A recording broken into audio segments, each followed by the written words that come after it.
Are you lying to yourself? In this episode, I'll share the two most common lies, research backed, evidence based, two most common lies people tell themselves. Tune in and take notes. Welcome to the CrossFit Edwardsville Community Podcast, where we hear and learn from our coaches, CrossFitters, and Glen Ed community leaders. Now, here are your hosts, Dallas and Greg. Guys, isn't it true that we are all remarkably good at lying to ourselves when we see something we want? We'll invent all kinds of lies to sell ourselves on why we should get that thing that showed up in front of us and we want it right now. You know, I didn't know this thing existed before right now, but I want it, and here's why I'm telling myself I need to have it now. I see that drink. Here's a lie I'm telling myself why I need to have it now. I see that food. I tell myself this lie. Why do I need to have it now? The easiest person for you to deceive is the person in the mirror. Nobody does a better job deceiving you than you do.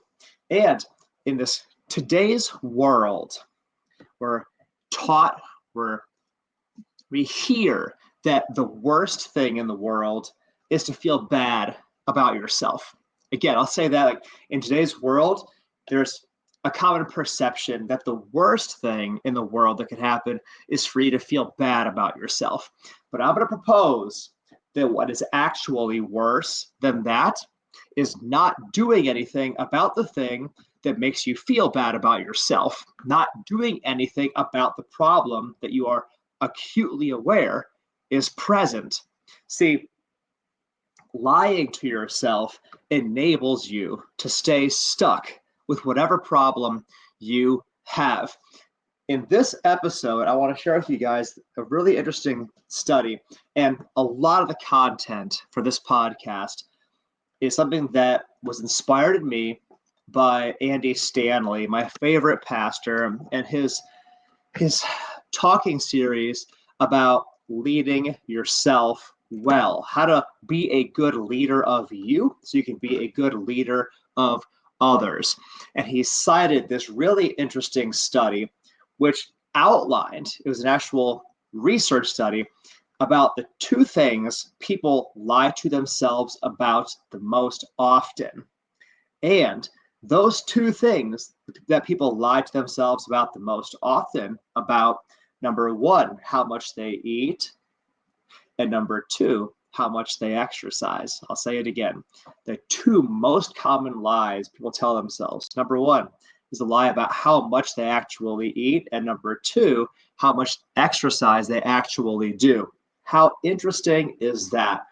Is it any wonder then that across the country we have this continuously worsening problem of obesity and a whole host of metabolic disease and metabolic dysfunction, preventable metabolic disease and metabolic dysfunction, diabetes, hypertension, diabetes, like all of these, like heart disease, all of these problems are preventable. They're preventable and they're fixable problems as well if we can get out of our way and stop lying to ourselves. Exceptional self-leadership. This is a quote from Andy Stanley. Exceptional self-leadership requires brutal honesty with the person in the mirror. You cannot lead yourself well as long as you're lying to yourself. And you can't lead others well if you can't lead yourself well. You know what you do? Like, you know you can't lead a liar. So what do you do if you have a liar in your world? You fire the liar. And some of us need to fire that liar in the mirror. Again, great self-leadership begins with being brutally honest with yourself. So here is an approach that you can take starting today when you sense that inner liar start to rise up and start trying to sell you or persuade you on whatever bad idea or bad decision you feel like making in this moment. Anytime you're about to do something, ask yourself the question, why am I doing this? Why am I doing this? Why am I reaching for that drink? Is it because I'm actually thirsty, or is it because I'm bored? Why am I reaching for that alcohol? Is it because in some way I need it, it advances my goals, or is it just that I'm trying to escape this negative feeling that I have about XYZ right now? Is this some sort of short-term escape for me? Why am I reaching for this food? Is it because it is in some way going to help me live a better life? Or is it just that I feel this short-term craving for a thing, and I know that if I eat this, I'm going to feel guilty later on?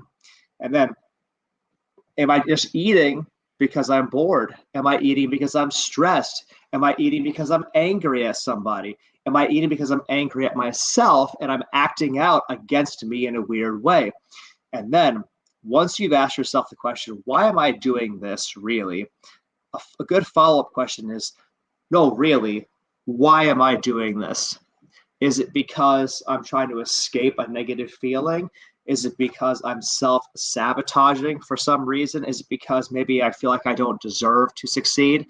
Is it because it just seems like it'd be easier to give in and cave to these short-term wants, these short-term desires, rather than stay the course and actually live a longer, healthier life? Do I feel condemned or doomed to follow in the footsteps of my parents or my grandparents?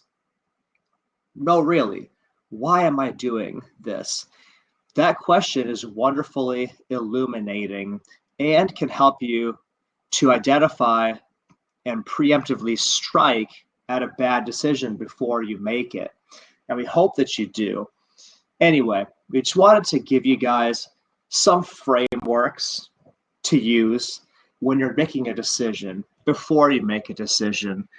One little guardrail you can put in place to help yourself prevent a bad decision before it happens. Obviously, there are more things that you can do as well. Having a coach to lead you and guide you is one way. Surrounding yourself with a network of other people who are health and fitness oriented, health and fitness minded, that can give you a supportive system to make it easier to make good decisions, that can help as well, so that you don't feel as much pressure to cave to peer pressure. Maybe your family, maybe this friend group isn't on a healthy path and they pressure you or they push you to make bad decisions, and that's why you do it. Maybe you need a healthier network or more supportive, health conscious people around you. If that's the case, we'd love to talk to you. You can go to CrossFitEdwardsville.com and book a no sweat conversation and talk to one of our coaches. But anyway, in this podcast, we outlined the most common lies people tell themselves, outlined one potential solution that you can use to solve the problem. And we'd love to hear from you with your thoughts about all of this. What do you do when you sense that internal liar, the little devil on your shoulder, starting to try to sweet talk you into a bad decision? How do you handle it? Tell us in the comments below. We'd love to continue the conversation with you there. For now, we thank you for the gift of your time and your attention, and we'll see you guys in the next episode of the podcast. Coach G out. Thanks for listening to my dad's podcast. For more useful tools and guidance, go to CrossFitEdwardsville.com and feel free to like, share, subscribe, and leave your thoughts in the comment sections down below. See you in the next episode.